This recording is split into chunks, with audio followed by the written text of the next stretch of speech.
After Israel and Iran started launching airstrikes against each other, why did the attention quickly shift to oil markets? Because when crude oil gets more expensive, so does everything else, from gas for your car to food at the supermarket. Higher oil prices mean higher energy and transportation costs, which in turn can slow down economic growth and drive up inflation as businesses pass the increased costs on to customers. Iran holds about 9% of the world's known oil reserves and is a member of the Organization of the Petroleum Exporting Countries, also known as OPEC, a coalition of major oil exporting countries that also includes Saudi Arabia and the UAE. In fact, in 2023, Iran was the fourth largest crude oil producer in OPEC.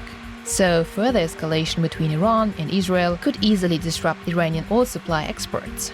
An even greater impact would occur if Iran were to block the Strait of Hormuz. That's because it's one of the world's most critical shipping routes, with approximately 20% of the global oil supply passing through it. A closure of the strait could push oil prices above $100 per barrel, according to Goldman Sachs. For comparison, after Russia launched its full-scale invasion of Ukraine in 2022, oil surged to $127 per barrel. At the moment, oil inventories remain high, partly because K-crude producers have agreed to increase output in recent months. This could have a stabilizing effect on oil prices. To boost oil production further, OPEC could draw on its spare production capacity. But most of the countries with that kind of spare capacity sit in the Persian Gulf. As a result, even if more oil were produced, it would have only a limited stabilizing effect on the global market if transport through the Strait of Hormuz were disrupted.